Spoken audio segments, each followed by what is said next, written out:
I've heard it said when an old guy starts with when I was a boy, it's going to be a long, boring story. And I kind of want you to be forewarned, that's probably my catchphrase these days. But anyway, what I kind of would like to do, I'd like to show you some of what I think is the beauty of Pointer Rocks, and then talk a little about the history that I know as we go along. And then later, if somebody has some knowledge or some things that they want to say about the bluffs, that would be great. We'd want to do that. Well, let's see. So the bluffs, as we call them, this is a moonrise over the Pointer Rock Bluffs. The bluffs are about a little around a mile long, and if you notice up in the far left-hand corner there, a little saddle, and then you go into to another thing. That's kind of the point up at that end, and the rest of it we just call it the bluffs. But anyhow, this is a view from the south for the bluffs, and I've born there, lived there, grew up there. Most of my life I lived out there, but I still get excited about just the raw beauty of these bluffs. They're just gorgeous, I think. And so if nothing else, it's worth coming out just to see them for that. And when I was growing up, as a kid, it was a great place to play cowboys and Indians. Because my brother and I did that a lot. And I think neither one of us wanted to be the Indian because we'd had to use the stupid little rubber-tipped arrows rather than our cap guns. So we both were cowboys, I guess. I don't know quite how they worked that out. But so this is a shot of the Sawlog Creek in the foreground for the bluffs, and just some of the things, different times of day and everything, it changes the beauty of that. Forgot to mention, most of these pictures are taken by my wife, Amy, who's a much better photographer than I am. But,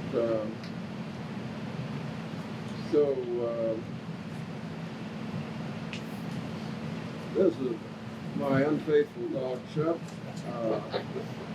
checking out the view and that sort of thing.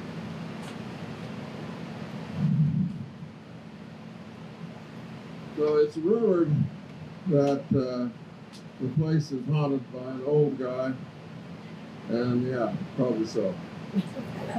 But from a geological point of view, these are mostly chalk bluffs, which out in this area is the primary outcropping we have.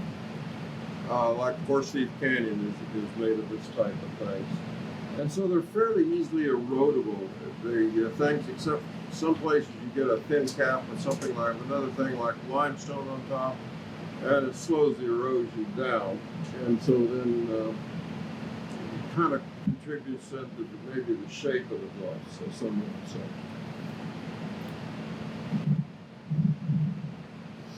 So a lot of times these large chunks of this will break off and roll downhill, and so you have this type of scenery up there. I think I've only seen one in my lifetime where it's broken off. Most of this just happens over the eons. The Sawlog Creek, this is important on many levels, because if you didn't have the Sawlog Creek, you wouldn't have the bluffs.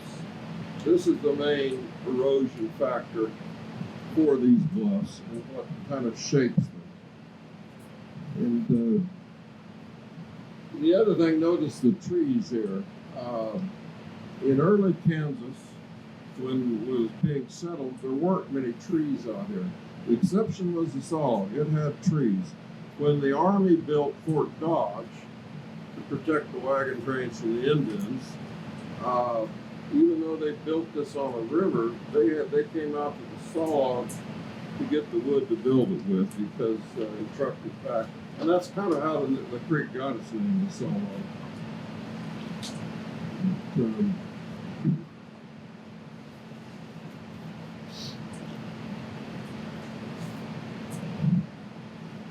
It's just different shots of it.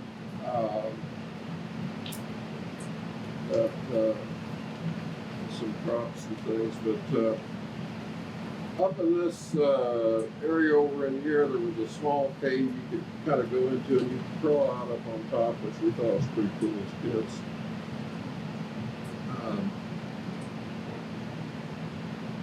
When I was a boy, I used to like to get my hair cut at the Jim Barber Shop in Dodge City. I don't know if any of you remember it or not, but it was kind of in below the old J.C. Penney's building on 2nd Street across from the First National Bank.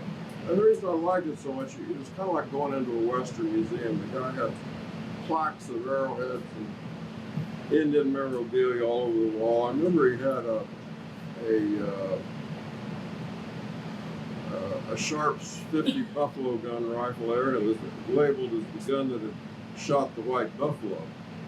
Probably upset the Indians somewhere, I suppose, at that point in time.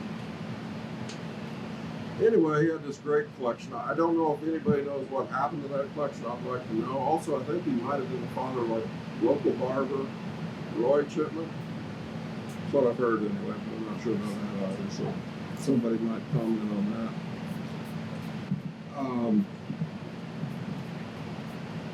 I've been asked if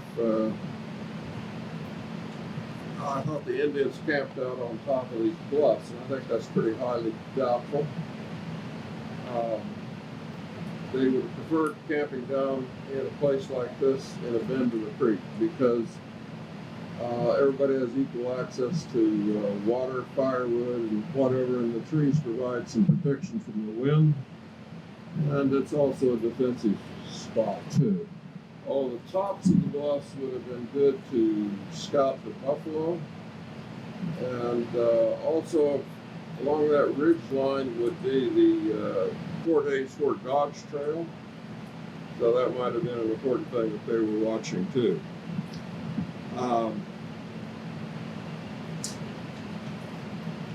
So after the Indians, of course, you had the settlers and the homesteaders coming out here. And you also in the early 1870s would have had, it was free range, so a lot of the Texas cattle people were running cattle on it. Up in here, I heard that Print Olive, who was a famous Texas cattleman, ran cattle up on the Sawlog. But so after that, probably about the first settler I know about up in there was this guy. It was J.M. Carnine. And I found his, saw this picture in an old, it's like an 1870s book, a handbook of Hodgeman County, which was primarily a promotional thing to try to get settlers to come out to this country so they could sell them land or, you know, use their freight to gain revenue with. But anyway, he's got this thing, and I didn't think too much about the picture at the time. I just thought it was kind of interesting. Later I came back to it and said, wait a minute, that's where I live right now. And when my father bought this place in the 30s, my mother said that there was an old house there that he kind of came down and built around, but that little section underlined there is still there today, and it's, yeah, it was a pool, I don't know what it was then, but it's a kitchen now. And also that old barn over on that side, I remember playing in it when I was a kid, and I especially remember it because my brother fell out of the barn loft door there. And he was either lucky or something, but maybe not. He landed in a large manure pile that's been mucked out, and it kind of broke his fall. I don't know if it helped his ego or not. So he was fortunate, I guess. He didn't break anything. My father tore that old barn down in the late 40s. and built a new one. Anyway,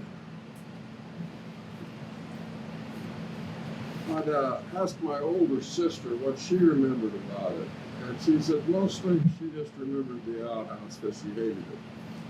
And I said, "You mean the outhouse was already there when they moved down there?" And she said, "Well, of course, there was no plumbing or electricity in the house, so."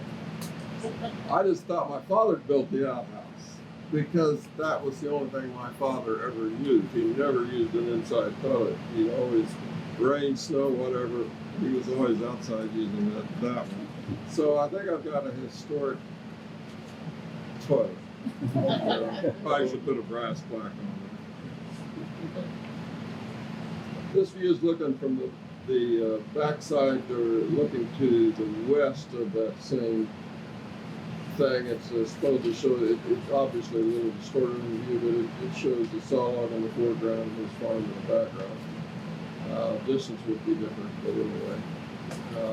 So it's his bio of this Mr. Carnine. It said he came out to here in 1878, and I think he said it had a team of horses, 2 cows, and $200. And from all that, he built up that ranch, and I thought that was pretty impressive to have done it that short of time. 1878 was pretty early. It was about the time the Hans came to Hodgeman County, so it would have been early on. And at this point in time, it was already for sale. He was a man that didn't like to stick around too long, so he kind of moved from place to place. Anyway,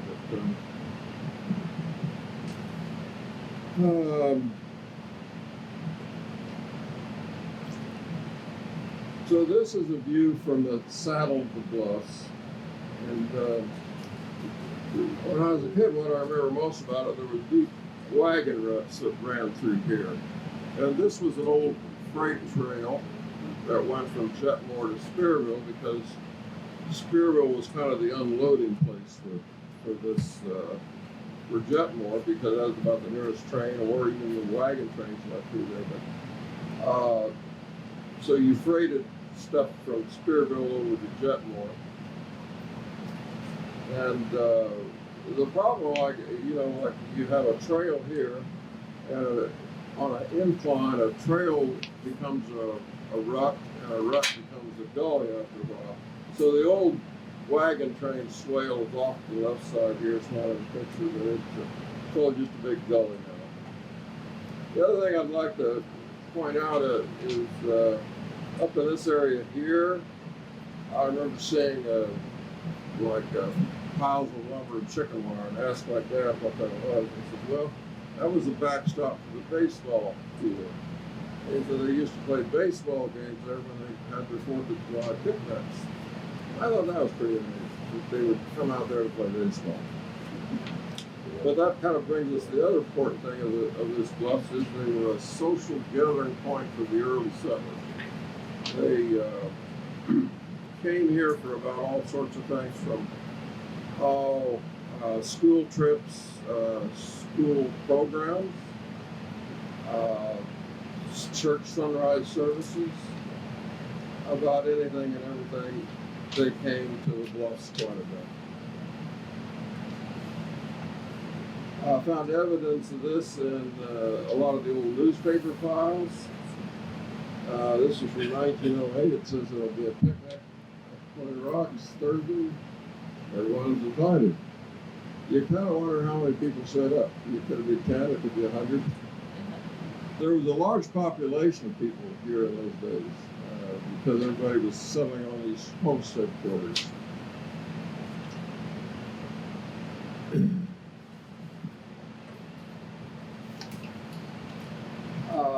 This one is, I'm not sure what the CE Society was, maybe somebody knows. It sounded like they had a good time, except for this Mariah Patchen who was shot in the leg when they were frog hunting.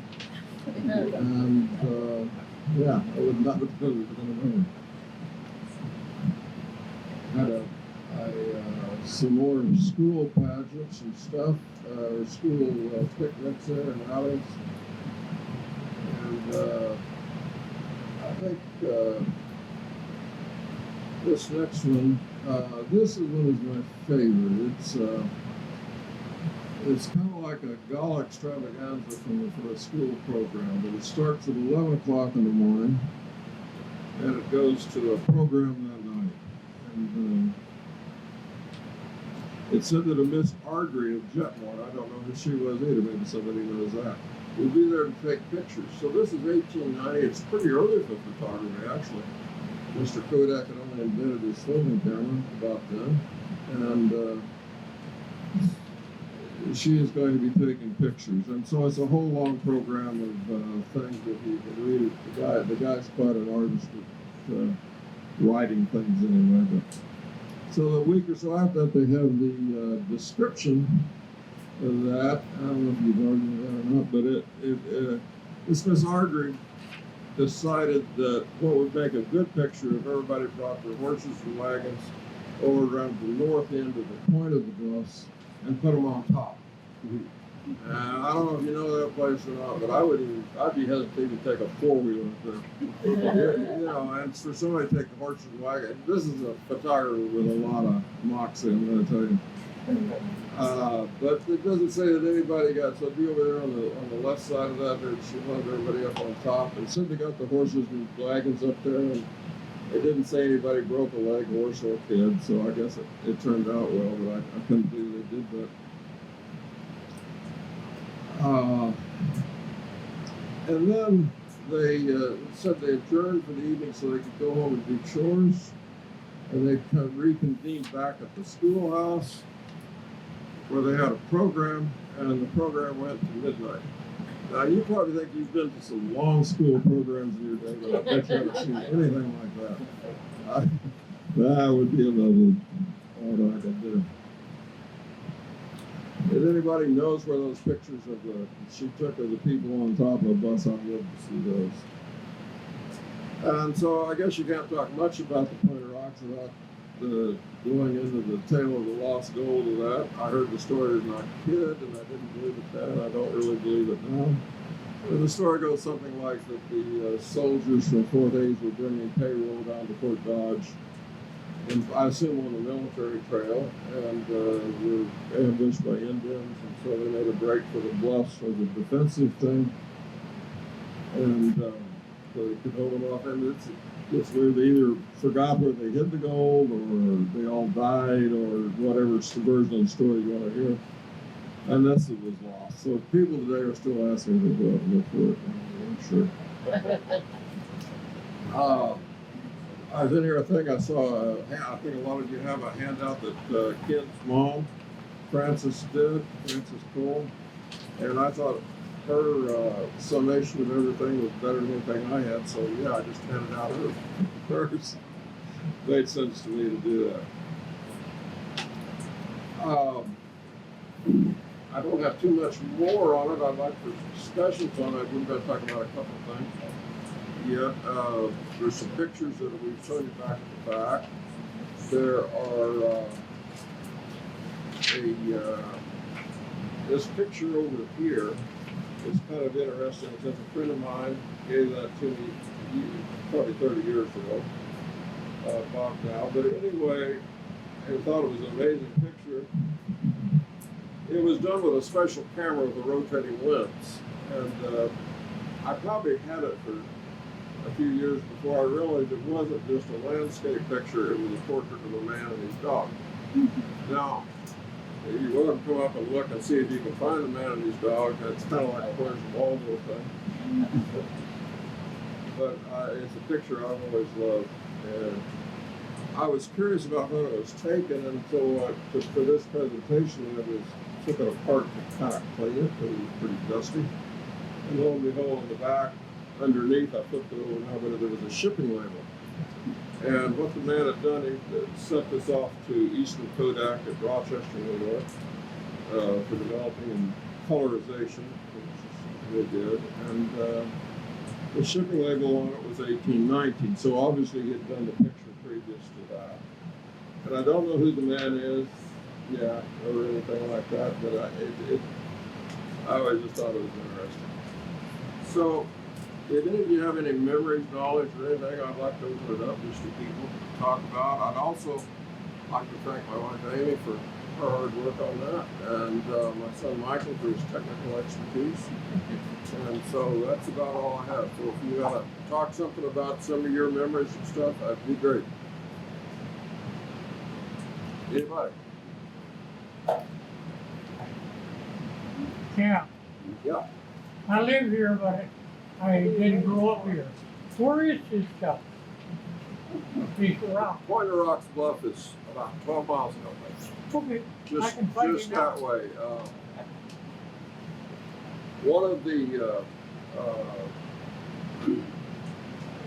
I've always let anybody at any time that wanted to go up there, go up there. I've never had an issue with it. I only own the south half. My neighbor Fred over here owns the southern tip and the best entryway into the rock, so you'd be nice to him. And the north half is owned by Rob Dooler, and you, of course, you'd have to ask his permission to go up there. But in my thing, you know, I'm always, for anybody that wants to go up there, they're more than welcome. A good friend and neighbor of mine, Jim Nielsen, once said, you know, we don't really own the land. We're supposed to just take care of it and pass it on to somebody else. And I've always appreciated that sentiment. So y'all are welcome to come out anytime you want, that sort of thing. Yeah. Yeah, you should come out and see it sometime. Yeah, I can take you up there. Access is somewhat marginal depending on like we usually come in from the west, but it depends on crops we've got planted in the field. Sometimes, yeah, the way I go in actually is I use a four-wheeler and go up along the creek, but you can't do that in a car. So, anyway.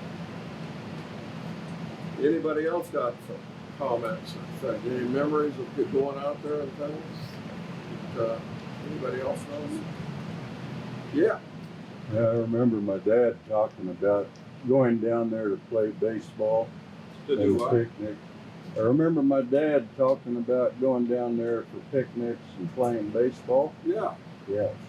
Yeah, I was, you know, that I think we're somehow in this day and age we're missing a whole lot of community interaction and social togetherness that I think our forefathers really enjoyed a lot of and had it better than we do in that respect.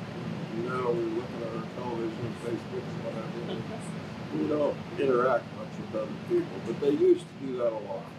It was a good thing.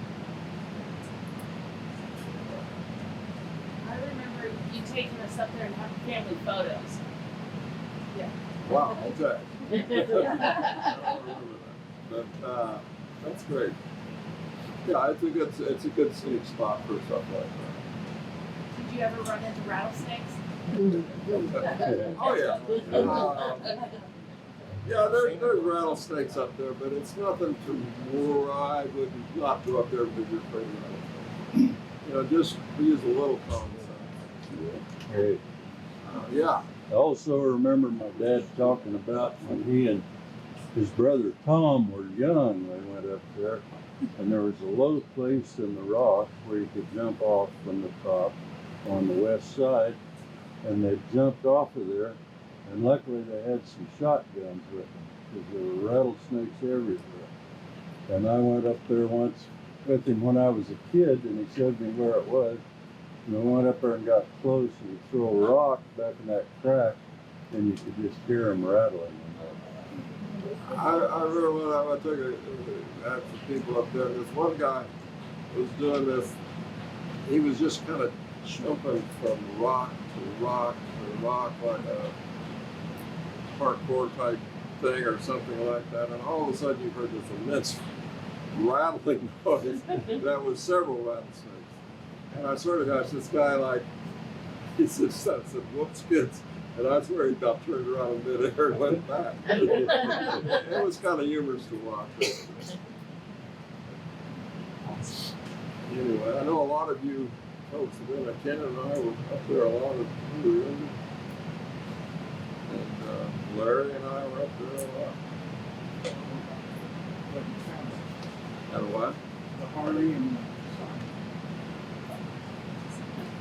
Larry's kind of a finder guy. He finds rare and exotic things. He found an antique Harley frame up there one time, which I'm assuming was, you know, it'd be a valuable thing. I would guess. I don't know. I think he just used it for something. But he found a old John Deere large enamel sign. Yeah, red John. Those are rare. Three legs instead of four. And I don't know what all else you found. Found some bullets, some old sharp bullets. I've never found. I found maybe one arrowhead in my life, and that's like, yeah, really. I mean, that doesn't seem fair. I think it's pretty well picked over. I don't think you probably want to go up there and hunt for arrowheads. I don't think you're going to find it. Your mom was down the girl. Did they not come from? No, they didn't. They came from Missouri, where my dad was from. And they had a lot of tribes in the area that he was from, the hill country. So that was a collection that he had brought back to Kansas with him. So, but as far as I don't know that. Yeah, my dad was the one looking for arrowheads, to tell you the truth. He's too busy working all the time. But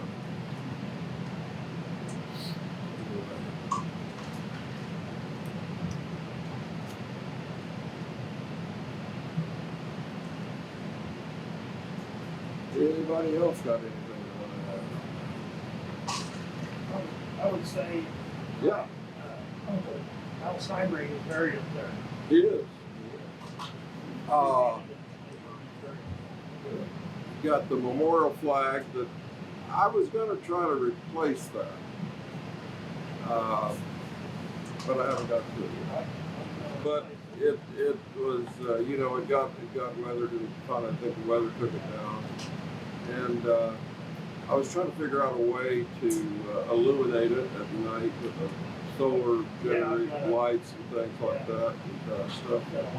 It's a project that I'm thinking of doing. I always liked seeing that flag flying over his grave. I thought it was a nice thing, and I'd like to see if I can get that back. For sure.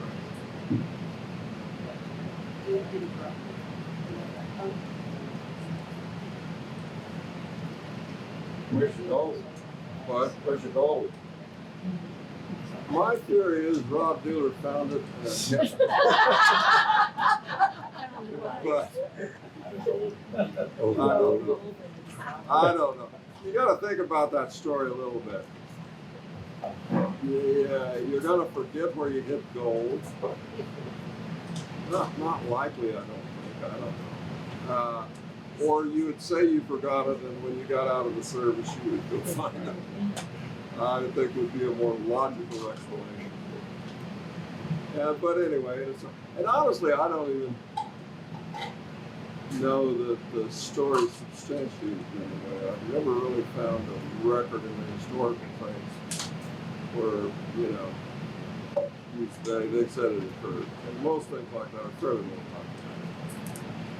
It was almost the exact same story with a spear in Creek, but Bill Fawcett, same thing. You get, anytime you have a place like that, you seem to have these things, stories that pop up. And it usually involves somebody dying before they can reveal the location of the lost gold. They're fairly common. But it makes it interesting. Yeah, you know, you want to go up there and look for gold, great. But you're not going to have a bad time. You know, you may not find gold, but you're not going to have a bad time. Yeah. You're watching this, the Oklahoma Formation is what that is. And it formed from the outwash of the ancestral Rockies as it came off the Rockies. About 30 million years ago. The gentleman obviously knows his geology better. And say that again. It's the Oklahoma Formation. The bluffs are. Yes, and it forms with the debris that washed off the Rockies as it rose about 30 million years ago. And one thing I always was interested in is the hackberry trees that grow up in the bluffs. They're Yeah. just naturally bonsai. They're twisted Yeah, all they over. twist in there and they grow very well. Yeah. Maybe about this tall, and who knows how old they are. Yeah, yeah, that's interesting. Although I was a kid, you know, on the Solog, at that point in time, there were people that had like summer cabins up along the bluffs up in there. Horace Fry had one up there. He owned the part that we have now, and had a cabin. He'd come out and there was 2 or 3 others along that creek over on Whitesides and coming back up this way to some others, and they had docks with rowboats tethered to them. Well, when they weren't there as a kid, it was kind of natural to borrow those once in a while and toodle down the creek there. It was great fun. But yeah, no, I thought that was interesting because, you know, hot summer type thing, they would come out in the Solog in the shade of the trees and the creek, and it was a fish. You know, a lot of people go up there fishing. It used to be a very common thing. People would go up on the Pointer Rocks and fish. Did you ever see this one area that's sort of concave up on there and a good echo back from See, I'm sorry, I'm there. old. So you get a good echo back. Oh, yeah, I think you can, yeah. I don't know. If you look at the outline of the bluffs, they kind of come in and out like this, but it corresponds with the way the Solog also comes in and out. In other words, where the bluffs go back this way, you see the Solog Creek coming in that way. So, you know, there's millions of years of process of erosion going on here. So, yeah. Yeah. Oh. Michael, did you ever go look for the gold? No.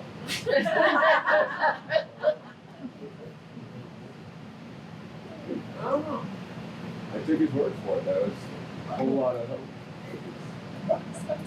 Yeah.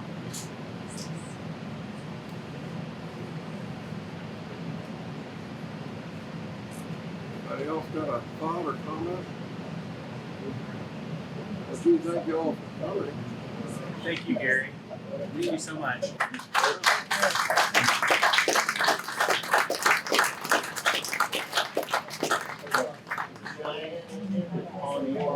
Say that again. Cheyenne, Pawnee. It'd have been any of the places. Yeah. Kiowa, Pawnee, any of the, they were nomadic, and so they traveled, they'd follow the buffalo. I wouldn't be surprised if there were different nationalities camped at the same time, because there's several of these places, you know, those big excellent campgrounds are different. You know, I think there would be a room for all, whether they got along or not. you might know, But any of the places, I don't know.